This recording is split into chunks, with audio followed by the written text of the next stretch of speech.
So we're back building the bunkie, but I've had a good 2-hour delay because this is what happens when the road is entirely ice.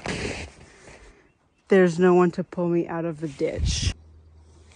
Okay, I'm taking a break from trying to get the car out of the ditch.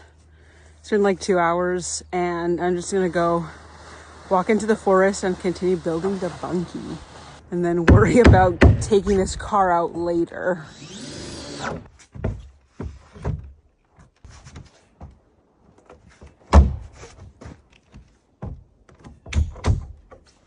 Progress is looking good. Only